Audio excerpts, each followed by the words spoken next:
என் அன்பு மாணவ மாணவிகளே, இன்று நான் உங்களுக்கு ஒரு மருத்துவராக பேச வரவில்லை, ஒரு ஆசிரியராகவும் பேச வரவில்லை, அறிவுரை சொல்லவும் வரவில்லை. நான் உங்களுக்கு ஒரு சில கதைகள் சொல்ல வந்திருக்கேன். கதை கேட்கலாமா? ஏன்னா ஸ்டூடெண்ட்ஸ் அறிவுரை சொன்னா மறந்துடுவாங்க, பிடிக்காது. ஆனா கதை சொன்னா வாழ்நாள் தான் ஞாபகம் வச்சிருக்கீங்க. ஓகே, சரி, ஓகே. நம்ம ஃபர்ஸ்ட் ஒரு சின்ன விளையாட்டு விளையாடலாம், சரியா? இப்ப நான் சொல்ல போது நீங்க நான் கேட்கிற கேள்விக்கு அப்புறம் கையை தூக்கி எஸ் ஆர் சொல்லணும். ஓகே? எத்தனை பேரு இது வரைக்கும் தோல்வி அடைஞ்சிருக்கீங்க? You have failed. கை தூக்கங்க பார்க்கலாம். கை தூக்கம்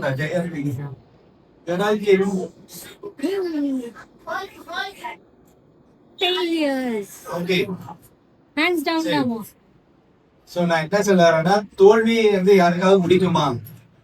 யாருக்குமே பிடிக்காது இல்ல, பிடிக்கக்கூடாது.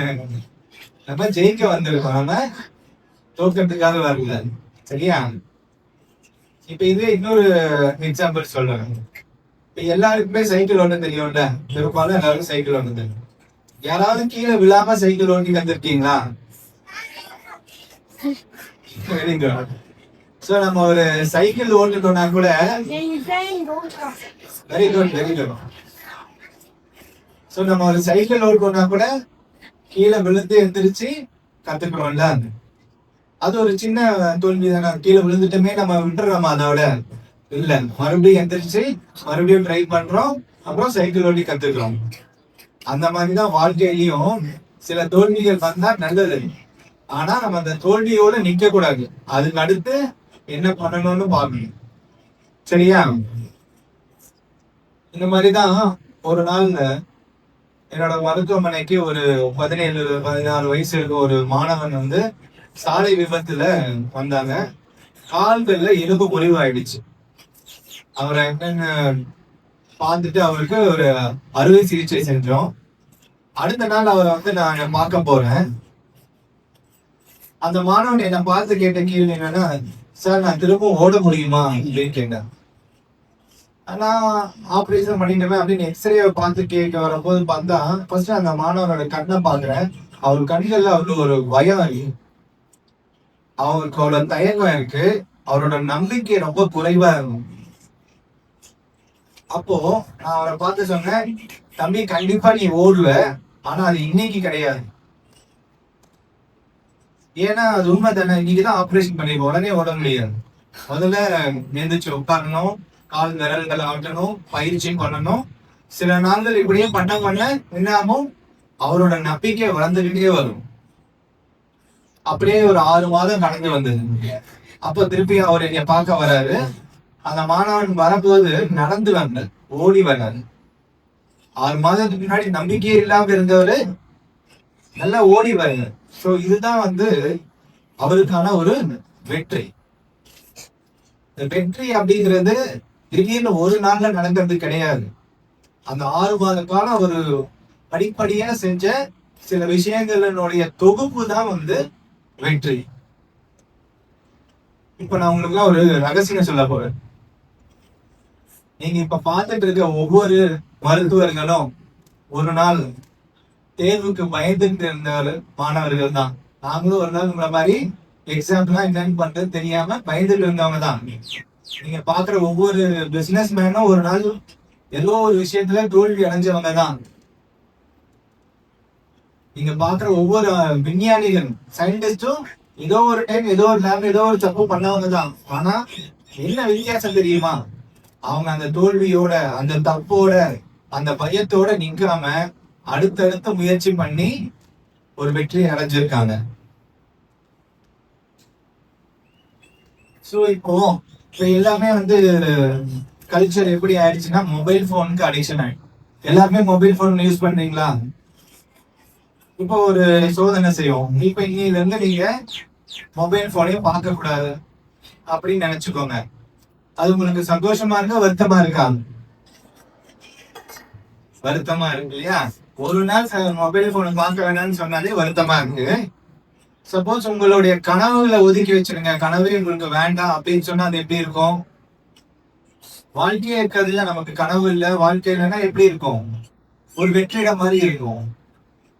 இன்றைக்கு என்ன நடக்குது அப்படின்னா, இந்த மொபைல் போனும் இந்த இன்ஸ்டாகிராம் ரீல்ஸும் இந்த நோட்டிபிகேஷன்ஸும் உங்களுடைய கவனத்தை சிதறடிச்சுக்கிட்டு, கரெக்டா இல்லையா? சோ அப்ப நம்ம இன்னைக்கு ஒரு முடிவெடுக்க போறோம். மொபைல் போனா நம்மளுடைய எதிர்காலமா? Very good. எதிர்காலம் முக்கியம் அப்படின்னா mobile phone very good, very I appreciate. So இப்போ நம்ம வந்து ஏன் மொபைல் போனை பார்க்கணும், ஏன் ரீல்ஸ் பார்க்கணும்? உடனே நமக்கு ஒரு சந்தோஷம் கிடைக்குது.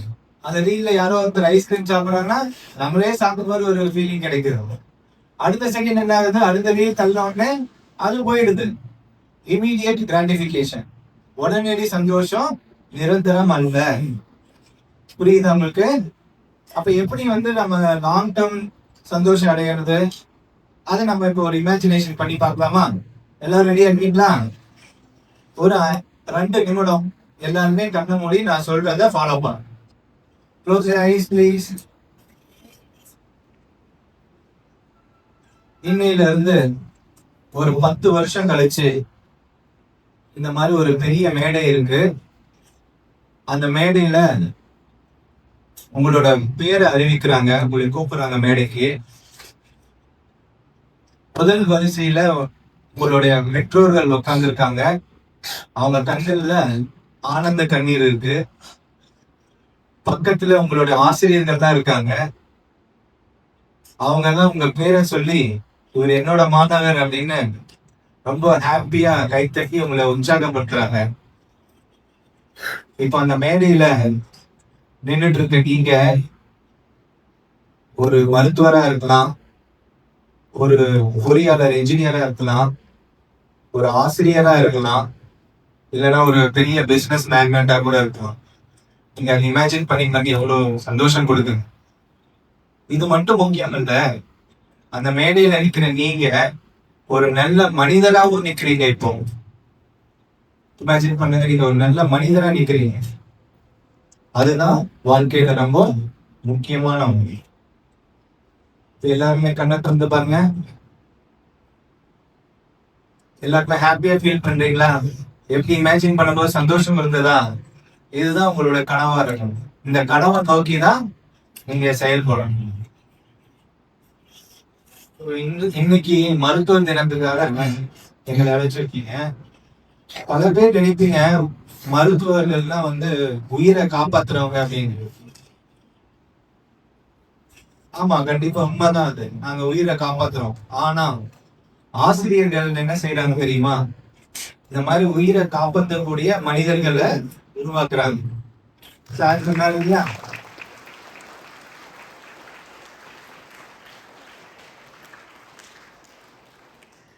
உண்மைதானே? இந்த ஸ்கூல்லயே படிச்ச ஒரு டாக்டர் கோகுல் சார் இன்னைக்கு ஒரு மாமனிதரா இருக்காரா இல்லையா? அது யார் பண்ணது? ஆசிரியர்கள். சோ இன்றைய மருத்துவர்கள் தினத்துல நான் மருத்துவர்களுக்கு மட்டும் தலை வணங்கல, எனக்கு ஆசிரியர்களுக்கும் தலை வணங்குறாங்க.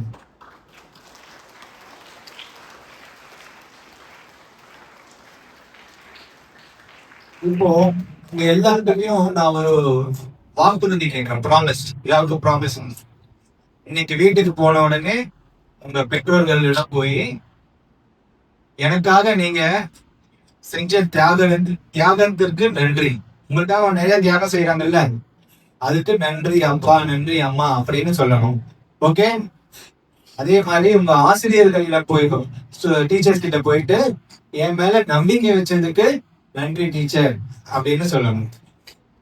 Okay, this is called showing gratitude. Okay, உங்க பெற்றோர்களிடமும் உங்க ஆசிரியர்களிடமும் நீங்க கிராட்டிடியூட் காமிச்சீங்கன்னா அது உங்களை அன்னைக்கு நாளை மட்டும் ஹாப்பியா வைக்காது, உங்களோட வாழ்நாள் முழுக்க அது ஒரு பெரிய மாற்றத்தை கொண்டு வரும். முடிவாக ஒரு மருத்துவரா, அதுவும் நான் வந்து ஒரு எலும்பு முறிவு மருத்துவரா ஆயிரக்கான எலும்புகளை வந்து இணைச்சிருக்கேன். ஆனா முடிஞ்ச நம்பிக்கையை இணைப்பதும் அது வந்து அறுவை சிகிச்சையால முடியாது. ஆனா அது ஒரு நல்ல ஆசிரியரால முடியும், ஒரு நல்ல பெற்றோர்களால முடியும், கடைசியில ஒரு நல்ல மனிதர்களா நீங்க இருக்கும்போது அந்த மாதிரி எப்படிப்பட்ட உடைந்த நம்பிக்கையையும் உங்களால சேர்த்து வைக்க முடியும். அதனால பெரிய பெரிய பெரிய கனவுகள் காணுங்கள், சிறிய சிறிய பழக்கங்கள், அதாவது டெய்லி குட் ஹேபிட்ஸ வளர்த்துக்குங்க, தினமும் கொஞ்சம் கொஞ்சமா முன்னேறுங்க. நினைவில் வைத்துக் கொள்ளுங்கள், வெற்றி என்பது ஒரே நாளில் நிகழும் அதிசயம் அல்ல. ஒவ்வொரு நாளும் சரியான முடிவுகளை எடுத்து